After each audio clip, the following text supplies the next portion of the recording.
Good morning and welcome, fellow sovereigns.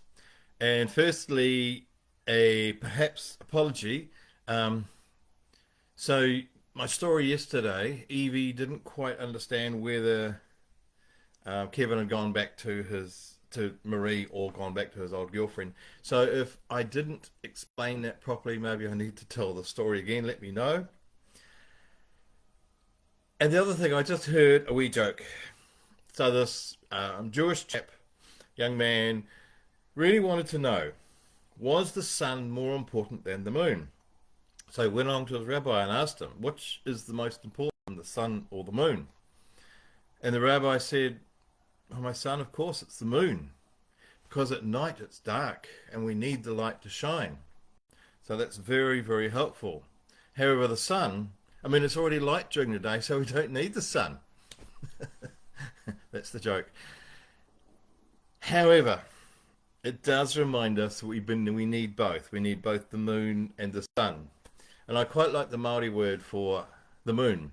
So in Maori, the the the sun or day, as an Egyptian, is Ra, R-A, and the moon is Marama. So Ma, M-A, means clear or white or shining. So Marama, the moon, is the light on either side of the sun. Marama. It's like that.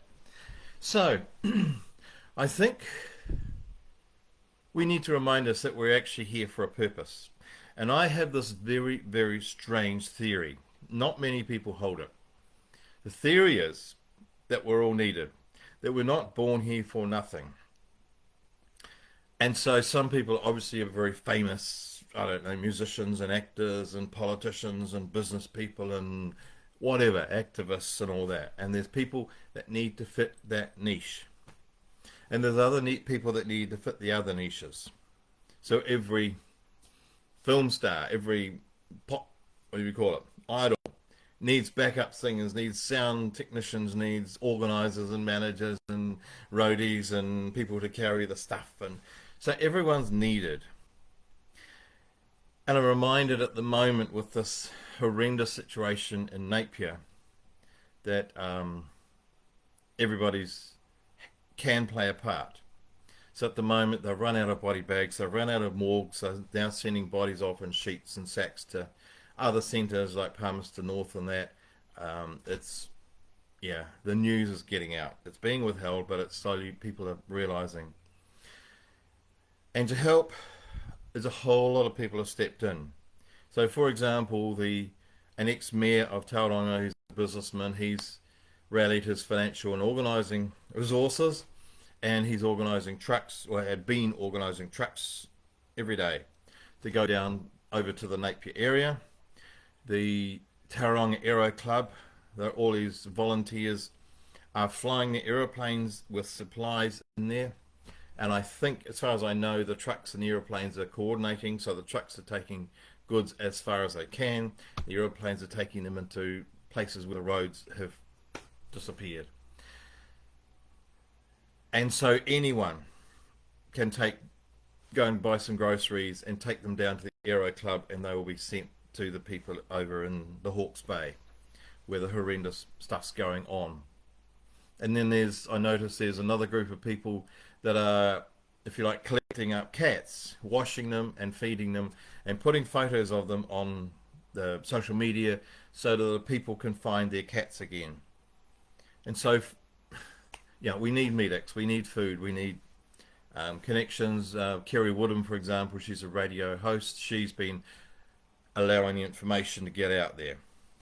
So there is a part to play for everybody, whether it's just to buy 3 cans of food and take it down to the Aero Club, whether it's to drive the trucks, whether it's to fly the planes, whether it's to go in there as a doctor because medics are going in there. So whether it's to collect dogs and horses and post them up on Facebook so people can be reunited with their animals. There's 1,000 different functions going on right now.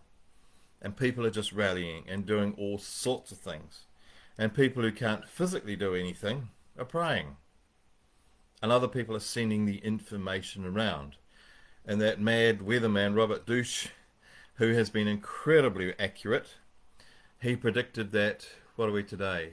2 days ago anyway, that in Waipa there would be 100.7, whatever it is, of rain, millimetres is it? Our weather office predicted 50. They had 100.7. So Robert has proved to be incredibly accurate on everything. And whether that's the Turkish earthquake, the Wellington earthquake, the horrendous storm that they had in Auckland, whatever that was, 2 weeks ago, the two storms that they've had in the Hawke's Bay, Gisborne areas, and 1,000 other things. So Robert, the crazy American, he predicted the whole stuff going on in Turkey and Syria, the earthquakes, the Ohio tragedies around the world. So Robert's got his part to play, telling the world what's going on beforehand, and he's enabled a lot of people in the Hawke's Bay and Gisborne areas, for example, to fill their bathtubs with water, because now there's some people who haven't had water for 19 or 20 days, is it? So they're living on that.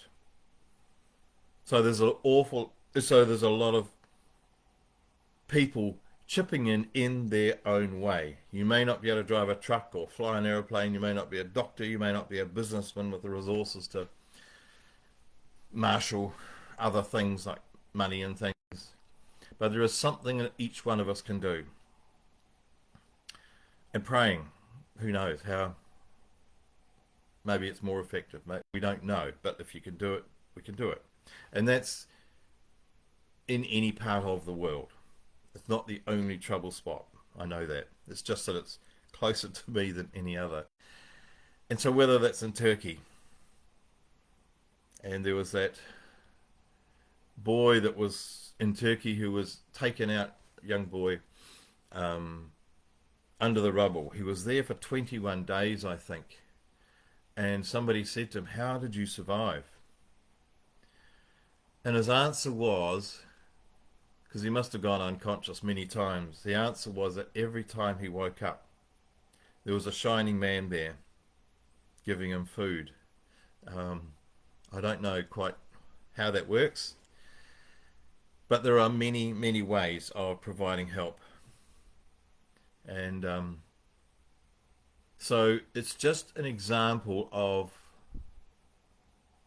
the fact that there is something every one of us can do on this planet in our own way. We don't have to be the film star or the rock idol or the famous politician or whatever. We can do something in our own little life. Maybe our mission was to be a beautiful grandmother. Maybe it's to be someone who annoys everybody and wakes them up. There are 1,000 ways that we can be a part of this massive jigsaw called life. And when we're feeling down, when we're feeling like we don't fit, that's probably your function. And I have to admit, to probably most of my life, waking up and feeling like I don't fit in this world, I don't know, it's like the stork flew over and was meant to land here, but it got lost and landed in some, and I was dropped in the wrong planet, the wrong something. I just find it really hard to fit. And I'm sure a lot of other people do. And all we can do is do what we do. Get up each morning. If you like, ask God, ask my inner, what can I do today? What can I do tomorrow? And each day. And if you're feeling like you don't fit, then probably you do. And it may be that you're ahead of your time, but I would suggest you just stop and listen to that inner voice, that intuition, that gut feeling, that ever-present, silent voice for God that always speaks second, always speaks quieter than the ego. The ego always goes, And the ego will be the one saying, "Oh, you don't fit, and there's no point in you being here." And the ego always speaks first and speaks loudest. Let it go.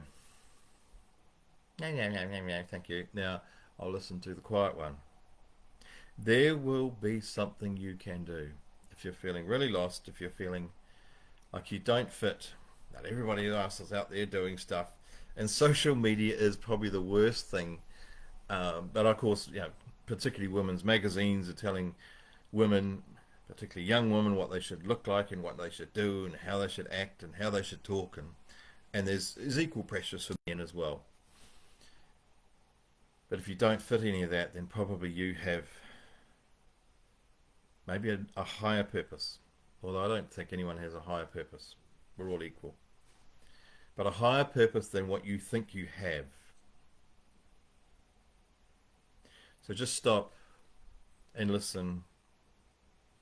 And even, what was that guy Terry who lost both legs and then he ran across America and raised millions of dollars for cancer? So people without legs can do stuff. People who are disabled in some way, maybe they're here to wake us up. Maybe they're here to inspire us. Maybe they're here to arouse compassion in us. And sick people, all of us, we have a reason for being here. And that's it. So I simply offer your intuition back to you. I offer Spirit, the voice for God, back to you to listen to and take one step today. And then take one step tomorrow. One by one, those steps will add up. And the world will be a better place for you being here. So I thank you. And I bless you and all who sail in her.